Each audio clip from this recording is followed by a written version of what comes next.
In the annals of military history, certain battles transcend mere statistics. They become legends, testaments to human courage, tactical brilliance, and the raw power of geography itself. This is the story of one such engagement, where 3,000 defenders stood against an army 10 times their size, and through blood, stone, and iron will, achieved what should have been impossible. Imagine a narrow pass carved through towering cliffs, where the mountain itself becomes a weapon. Picture soldiers whose backs are against the stone, watching as an endless tide of enemies approaches through the valley below. Hear the rumble of boulders cascading down cliff faces, the whistle of arrows darkening the sky, and the desperate cries of men trapped in a killing corridor with nowhere to run. This is not a tale of miracle or divine intervention. This is a masterclass in defensive warfare, where every natural advantage was exploited, every tactical weakness of the enemy magnified, and where the very earth became an ally to those brave enough to hold the line. To understand this battle, we must first understand the world from which it emerged. The late medieval period was an era of expansionist empires, where powerful kingdoms sought to extend their dominions through military conquest. Trade routes were the arteries of civilization, and controlling strategic passages meant controlling wealth, power, and the fate of nations. Our story centers on a remote but critically important mountain pass, a natural gateway between two kingdoms separated by an imposing mountain range. For centuries, this pass had served as the primary trade and military route connecting the fertile lowlands to the prosperous territories beyond. Merchants transported silk, spices, and precious metals through this corridor. Armies marched through it to project power. Pilgrims traveled it seeking distant holy sites. The pass itself was a geographic marvel and natural fortress. Formed over millennia by the relentless forces of glacial erosion and tectonic activity, it cut through granite cliffs rising hundreds of feet on either side. At its narrowest point, the passage measured barely 50 yards wide enough for a caravan or marching column, but impossibly cramped for large-scale military maneuvering. The approaches to the pass were equally treacherous. From the attacking side, armies would need to march through a gradually narrowing valley, with the cliffs growing steeper and higher with each mile gained. Visibility was limited by the winding nature of the approach, making reconnaissance difficult and ambushes easy. The defenders, positioned at the highest point of the pass, commanded perfect sight lines down the entire approach corridor. The kingdom that controlled this pass, let us call it Valtheria, was a smaller realm of hardy mountain people, skilled in alpine warfare and intimately familiar with their terrain. For generations, they had maintained a modest garrison at the pass, more as a customs post than a military installation. Life was peaceful, and the pass served its purpose as a conduit for commerce rather than conflict. But peace, as history teaches us, is often merely an intermission between acts of violence. To the south lay the empire of Drakenmar, a vast, militaristic power hungry for expansion. Under the leadership of Emperor Vorshin III, an ambitious and ruthless military commander, Drakenmar had conquered numerous neighboring territories through overwhelming force and sophisticated siege tactics. Vorshin's armies were legendary, disciplined legions of heavy infantry, mobile cavalry units, and skilled engineers capable of building siege equipment and fortifications with remarkable speed. Emperor Vorshin's strategic vision was clear: to unite the entire region under Drakenmar's banner, creating an empire that would rival the great powers of antiquity. But one obstacle stood in his path: the mountain pass controlled by Valtheria. As long as this gateway remained in enemy hands, Vorshin's northern expansion was blocked, his supply lines vulnerable, and his grand vision incomplete. In the spring of the year we now examine, Emperor Vorshin issued his decree. Valtheria would be subjugated, and the pass would fall under imperial control. To accomplish this, he assembled an enormous invasion force, 30,000 men, including 20,000 heavy infantry, 5,000 cavalry, 3,000 archers, and 2,000 engineers and support personnel. This was no raiding party. This was an army built to overwhelm through sheer numerical superiority. News of the massive army's assembly reached Valtheria through merchant networks and diplomatic channels. King Aldric of Valtheria, an experienced ruler who had maintained peace through careful diplomacy, faced an impossible situation. His entire kingdom could field perhaps 15,000 soldiers if every able-bodied man were conscripted, but gathering such a force would take months and leave farms untended and cities undefended. The King's War Council debated desperately. Some advocated for immediate submission, arguing that resistance was futile against such overwhelming odds. Others proposed abandoning the pass entirely, falling back to more defensible positions deeper in Valtherian territory. A few hot-headed nobles demanded an open-field battle, trusting in the legendary fighting spirit of mountain warriors. But one voice rose above the chaos, that of General Corvus, the aging commander of Valtheria's mountain forces. Corvus was a veteran of countless border skirmishes, a man who understood mountain warfare better than any living soul. His weathered face and gray-streaked beard bore witness to decades of service, but his eyes still burned with tactical fire. "We cannot match them in numbers," Corvus declared to the assembled council.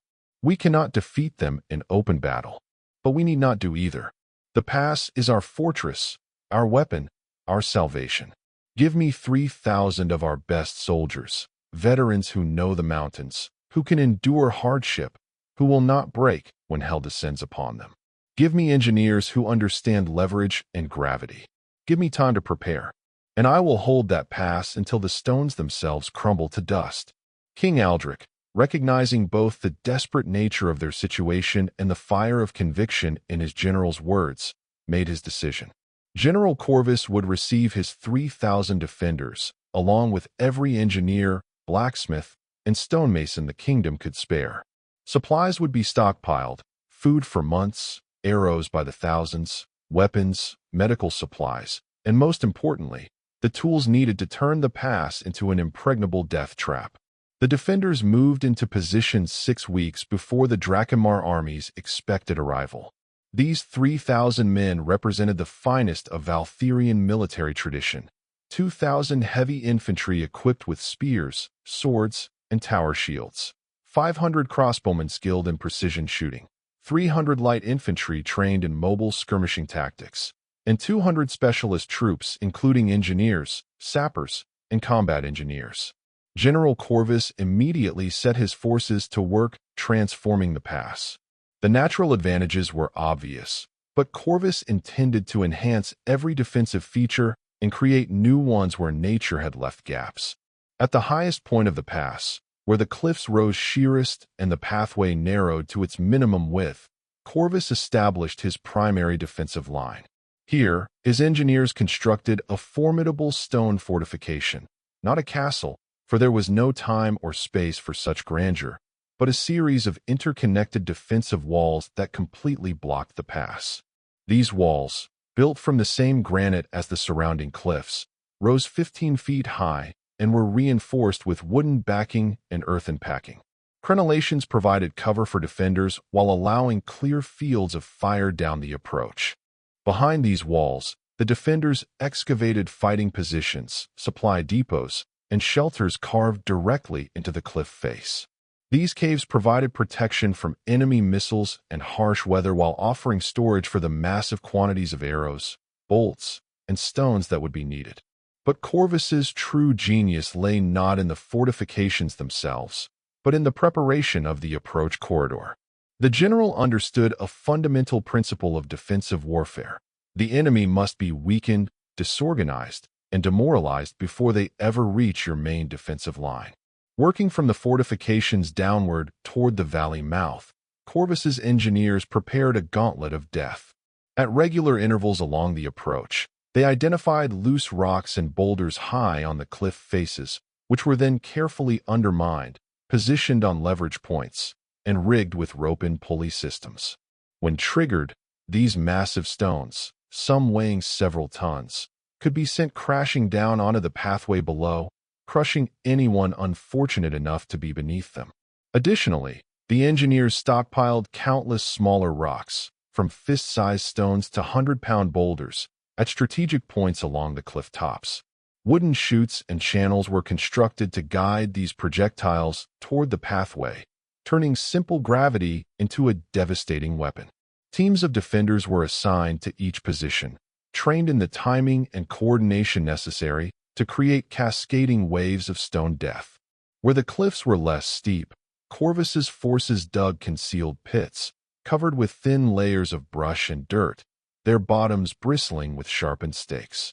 Trip wires were strung across the pathway at ankle height, designed to send charging soldiers tumbling into these killing traps. In narrow sections where enemy formations would be compressed, the defenders prepared rockslide triggers that could seal off sections of the path entirely, trapping enemy units between walls of stone.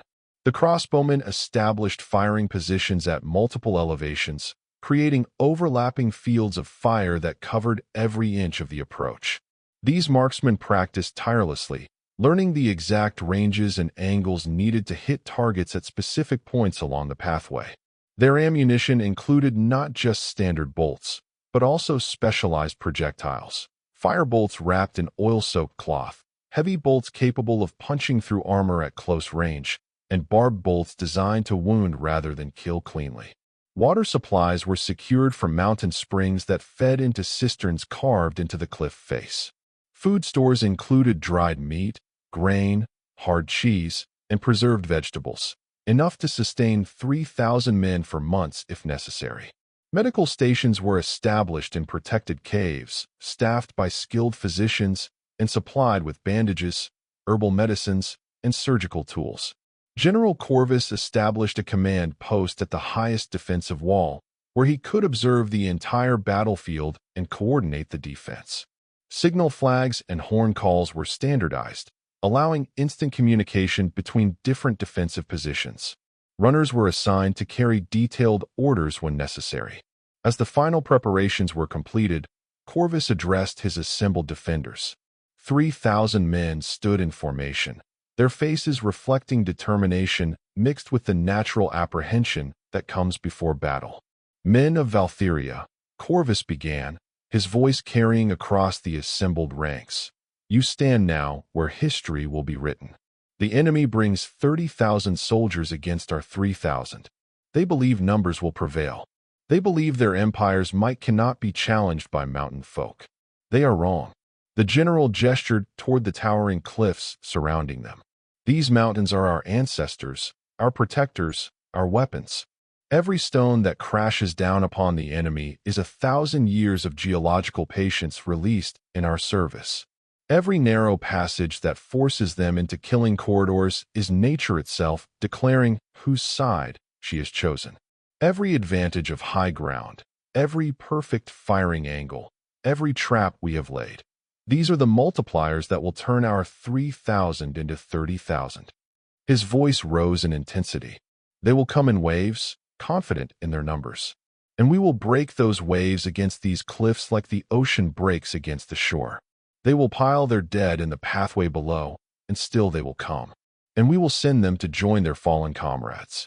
Not because we are stronger individually, not because we have superior equipment or divine blessing, but because we have chosen our ground, prepared our defense, and possessed the will to stand when standing seems impossible.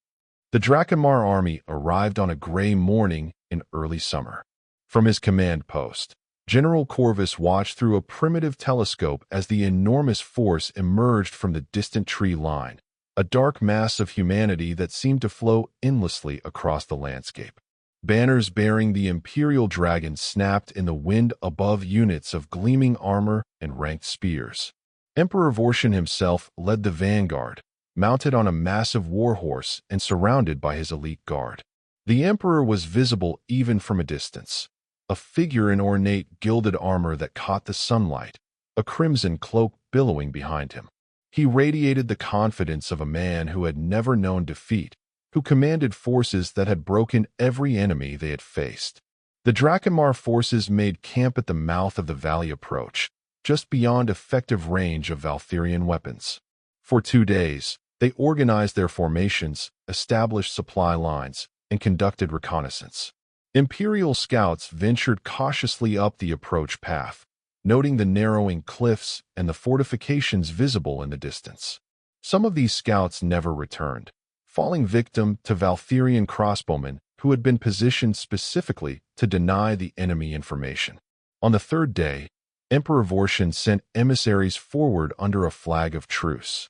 These diplomats, escorted by a small guard, approached to within shouting distance of the Valtherian walls. General Corvus of Valtheria, the lead emissary, called out, his voice echoing between the cliffs. His Imperial Majesty, Emperor Vortian the Conqueror, offers you and your men mercy. Surrender now, open the pass to Imperial forces, and you will be granted safe conduct and honorable terms. Resist, and you condemn 3,000 men to pointless death. You cannot prevail against the might of Drakkenmar. Be reasonable, General. Spare your soldiers' lives. General Corvus appeared atop the fortification wall, a simple figure compared to the ornate imperial representatives. When he spoke, his voice was calm but carried clearly down the approach. Return to your emperor with this message. Valtheria does not surrender to invaders. These mountains have stood for millions of years, and we who defend them inherit their stubbornness. If Vortian desires this pass, he may purchase it with the blood of his soldiers. We will accept no other currency. The emissaries departed, and both sides knew what would follow. Diplomacy had failed. Now the language would be violence. The first assault began at dawn the following morning. Emperor Vortian, believing that a show of overwhelming force would break the defenders' morale, committed 5,000 heavy infantry to the initial attack, a spear tip designed to punch through the defenses through sheer momentum and mass. The Imperial infantry advanced in tight formation, shields overlocked in the famous Drakkenmar testudo formation that had proven impenetrable on open battlefields. Officers shouted cadence, keeping the formations organized as they entered the narrowing approach. War drums beat a steady rhythm, and battle horns blared across the valley. General Corvus watched them come, counting the distance. The enemy formations filled the pathway, rank after rank of professional soldiers marching with the confidence of men who had never tasted defeat. They advanced past the first marker, then the second, entering the killing corridor that Corvus had so carefully prepared. Hold, Corvus ordered quietly, his hand raised. The defenders waited, every muscle tensed, weapons ready, hearts pounding with anticipation. The enemy came closer, now within extreme arrow range, but still Corvus held the order. When the leading edge of the Drakkenmar formation reached the third marker, a painted stone barely visible from the walls, Corvus dropped his hand and roared. Now, rain death upon them. The mountains themselves seemed to come alive. From positions high on the cliff faces, Valtherian engineers released the first wave of prepared boulders. Massive stones, some weighing over a ton, broke free from their positions and tumbled downward, gathering speed and destroying everything in their paths. The effect was catastrophic. The first boulder struck the center of a Drakkenmar formation like a divine fist, crushing a dozen soldiers instantly and sending the unit into chaos. More boulders followed, crashing down from both sides of the pass, pulverizing armor and flesh with equal ease. The famous testudo formation offered no protection against threats from above. Shields designed to deflect arrows and sword strikes were useless against multi-ton projectiles falling with gravitational acceleration. Simultaneously, hundreds of Valtherian soldiers stationed along the cliff tops began pushing smaller rocks over the edge, a deadly rain of stone that fell continuously onto the pathway below. These smaller projectiles lacked the crushing power of the massive boulders, but were equally lethal to unarmored heads and shoulders. Drakkenmar soldiers screamed as rocks struck helms and skulls, breaking bones and causing devastating injuries. The crossbowmen opened fire, their bolts hissing down from elevated positions in precisely aimed volleys. At these ranges and angles, even the finest Drakkenmar armor could be penetrated. Bolts found gaps between plates, drove through chain mail, and punched into unprotected necks and faces. Men fell by the dozens, then by the hundreds. The Drakkenmar formation tried to advance through the carnage, but discipline began to crack under the relentless assault. Some units broke and ran, only to be crushed by the soldiers pressing forward from behind. Others attempted to raise shields above their heads, leaving their fronts exposed to crossbow fire.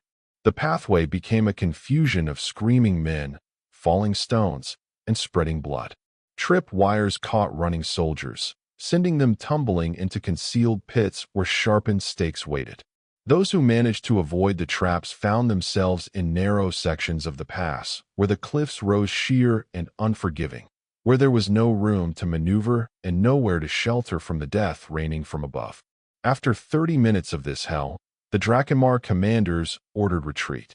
The surviving soldiers fled back down the approach in disorder, leaving behind nearly 800 dead and countless wounded. The pathway was littered with corpses, smashed equipment, and soldiers too injured to move, crying out for help that would not come. From his command post, General Corvus surveyed the carnage with grim satisfaction. The first test had proven the effectiveness of his preparations, but he knew this was merely the opening movement of a much longer symphony of violence. Emperor Vorshin, observing from the valley mouth, was shocked but not defeated. He had sacrificed only a fraction of his forces in that first probe, and now he possessed valuable intelligence about the defenders' tactics. The emperor called his generals to council. Over the following days, the Drakhamar army adapted its approach. Rather than massive frontal assaults, they began sending smaller, more mobile units forward during different times of day and night, attempting to identify weaknesses in the defensive system. They tried moving at night, hoping darkness would protect them from falling rocks, only to discover that the Valtherians had prepared fire pots, large containers of burning pitch and oil that could be poured down the cliffs, illuminating the pathway and setting wooden shields aflame. The Imperial engineers attempted to clear the defensive traps, sending sappers forward with tools to collapse the concealed pits and cut the tripwires. Valtherian crossbowmen picked off these engineers with brutal efficiency, killing any man who ventured within range. Drakhamar archers tried to provide covering fire, but firing upward at extreme range against protected targets proved largely ineffective. The Valtherian positions were too well fortified, and the defenders could simply duck behind stone walls when enemy arrows flew. Emperor Vorshin then attempted to bring siege equipment into play. Engineers constructed massive wooden shields called mantlets, which were wheeled forward to provide cover for advancing troops. But the narrow, rocky pathway made moving these devices extremely difficult, and prepared rockslides could crush or block them before they reached effective positions. The siege settled into a brutal routine. Every day, sometimes multiple times per day, Drakhamar forces would probe the defenses, and every day, they would be thrown back with heavy casualties. The defenders fought with methodical efficiency, conserving their ammunition, rotating their troops to prevent exhaustion, and maintaining discipline even during the most intense assaults. The psychological toll on the Drakhamar army grew severe. Soldiers who had marched confidently towards certain victory now faced each assault with dread. They had been trained to fight enemy soldiers, not to march into corridors of death where mountains themselves became weapons. Morale declined despite the officers' best efforts. Desertion rates increased, with soldiers slipping away from camp under cover of darkness, preferring the shame of cowardice to the horror of another assault. Meanwhile, the Valtherian defenders endured their own hardships. The constant state of alert was exhausting. Men slept in shifts, always ready to spring to defensive positions when the alarm sounded. The mental strain of combat, even victorious combat, began to show in hollow eyes and trembling hands. Casualties, though far fewer than the enemies, still mounted. Soldiers killed by lucky enemy arrows, men injured in accidents while positioning heavy stones, defenders who lost their footing on cliff edges and fell to their deaths. General Corvus maintained discipline through personal example and careful rotation of his forces. He ensured that every defender received adequate rest, hot food, and medical attention when needed. The general walked among his men daily, speaking encouragement, listening to concerns, and reinforcing the critical importance of their mission. His presence was a constant reminder that leadership shared their hardships and dangers. After 3 weeks of futile assaults, Emperor Vortian faced a crisis. His army had suffered over 6,000 casualties, dead, wounded, or deserted, with absolutely nothing to show for it. The defenders remained firmly in control of the pass, their defenses seemingly impregnable. Supply lines stretched long behind the Imperial army, and feeding 30,000 men far from home grew increasingly difficult. The Emperor's generals argued bitterly in council. Some advocated for withdrawal, arguing that the strategic value of the pass did not justify the horrific casualty rates. Others proposed seeking an alternate route, though the nearest comparable pass lay hundreds of miles distant and was equally well defended. A few suggested siege tactics, starving out the defenders, but reconnaissance indicated the Valtherians had stockpiled months of supplies. Emperor Vortian, his pride wounded and his military reputation on the line, refused to accept defeat. He announced a new strategy, a massive, all-out assault utilizing his entire remaining force in a coordinated attack designed to overwhelm the defenders through sheer numbers and sustained pressure. The Emperor reasoned that even the most devastating defenses must eventually run out of ammunition. The Valtherians could not have unlimited stones to drop, unlimited arrows to fire, unlimited energy to fight. If he could keep constant pressure on them, force them to expend their reserves, eventually their defenses would weaken and his superior numbers would prevail. General Corvus, observing the enemy's preparations for this massive assault, understood what was coming. He gathered his commanders and outlined their response. They would hold nothing in reserve.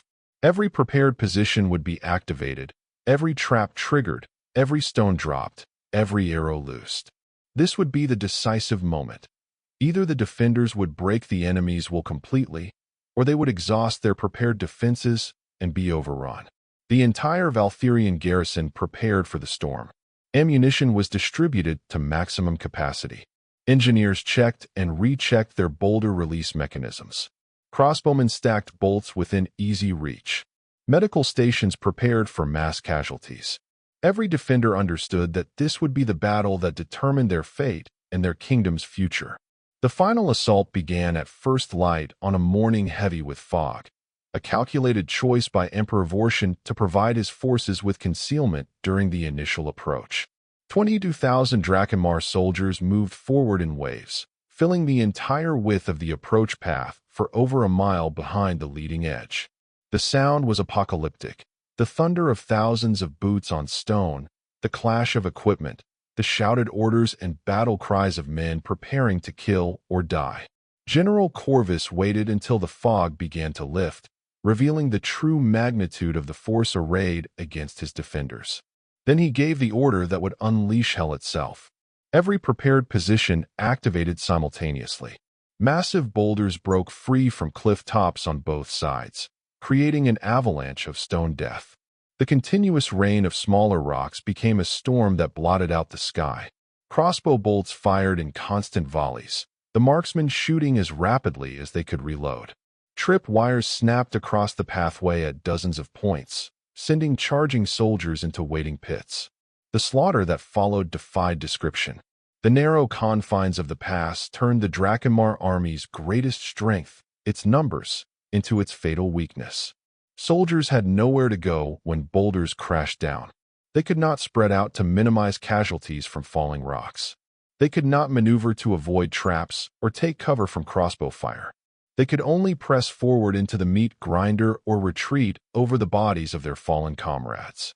The pathway became a vision of hell, a river of blood flowing between walls of stone, piled with the dead and dying. Men screamed in agony, calling for mothers and gods, begging for mercy that would not come. The air filled with the stench of blood, ruptured bowels, and death. The sound was a continuous roar of human suffering, screaming, crying, cursing, praying. And still the Emperor ordered his men forward. Wave after wave advanced, stepping over and on the bodies of those who had fallen before them. The Drakkenmar forces fought with desperate courage, pushing closer to the defensive walls than any previous assault had managed, but they could not overcome the fundamental mathematics of the battlefield. The defenders' advantages were too great, their prepared positions too strong, their tactical understanding too sophisticated. After 5 hours of continuous combat, the assault finally broke. Despite the Emperor's threats and orders, the Drakhenmar soldiers refused to advance further into the killing corridor. Units at the rear began retreating without orders. The withdrawal became a rout as the army's cohesion collapsed entirely. Soldiers threw down weapons and armor, desperate to flee faster from the nightmare behind them. General Corvus ordered his defenders to cease fire, conserving their remaining ammunition rather than wasting it on a broken enemy in flight. The silence that fell across the battlefield was somehow more terrible than the cacophony of combat. A stillness broken only by the moans of the wounded and the distant sound of the retreating army. The battlefield statistics told a story that seemed impossible. The Drakhenmar Empire's invasion force had suffered approximately 12,000 casualties, killed, critically wounded, or captured. The Valtherian defenders had lost fewer than 400 men. A force one-tenth the size of its enemy had inflicted casualty ratios of 30-1 through tactical brilliance and optimal use of terrain. Emperor Vortian, his army shattered and his reputation destroyed, ordered a full withdrawal. The remnants of his once mighty force limped back toward imperial territory, demoralized and broken. The emperor himself would face political consequences upon his return. Rebellion among his nobles and challenges to his authority that would weaken Drakhenmar for generations. King Aldrich of Valtheria arrived at the pass 3 days after the battle's conclusion, bringing reinforcements and supplies that were no longer needed. He found General Corvus standing atop the defensive wall, gazing down at a pathway still littered with enemy dead. Workers moved among the carnage, retrieving Valtherian fallen and salvaging equipment. "You have saved our kingdom," the king said simply. Corvus shook his head slowly. "The mountains saved our kingdom, Your Majesty. I merely understood how to let them fight for us. Terrain is the great equalizer in warfare. It can multiply a small force's strength far beyond what numbers alone would suggest. We were not braver than the enemy, nor better warriors individually. We simply had better ground and the wisdom to use it properly." The Battle of the Cliffside Pass, as it came to be known, entered military history as one of the most one-sided defensive victories ever recorded. Military academies would study it for centuries, teaching future commanders about the importance of terrain, the value of prepared defensive positions, and the multiplication of force through optimal use of geography. But more than tactical lessons, the battle proved something deeper about warfare and human capability. It demonstrated that intelligence, preparation, and determination could overcome overwhelming numerical superiority. It showed that soldiers fighting for their homeland, on terrain they understood intimately, could achieve victories that seemed impossible on paper. For the defenders themselves, the battle became a defining moment in their lives and their nation's identity. They had stood in the breach when invasion seemed inevitable. They had held the line when every rational calculation suggested they should break. They had proven that courage and cleverness could triumph over raw power. The 3,000 defenders who held that pass became legendary figures in Valtherian history. Songs were composed about their stand. Monuments were erected. Children learned their names and their story. And the pass itself became sacred ground, a place where the mountains had spoken, where the earth itself had risen to defend those who called it home. General Corvus lived another 20 years, celebrated as the greatest military mind his nation had produced. He never commanded another battle, for after his victory at the pass, no enemy dared invade Valtheria again. The lesson was too clear. Some fortresses are built not by human hands, but by nature itself, and those who defend such places with wisdom and will become undefeatable. The story of the Cliffside Pass reminds us that in warfare, as in life, circumstances matter more than abstract capabilities. The strongest army is not always the largest. The most effective defense is not always the most expensive. Sometimes the greatest advantage lies not in what you possess, but in understanding how to use what you have with maximum efficiency. 3,000 defenders held their ground against 30,000 attackers and won not because they were superhuman, but because they were supremely human, capable of tactical thinking, preparation, adaptation, and courage when courage was required. They proved that terrain could multiply strength exponentially, that defenders with height and position could devastate attackers caught in narrow corridors, and that sometimes the best weapon is the ground beneath your feet.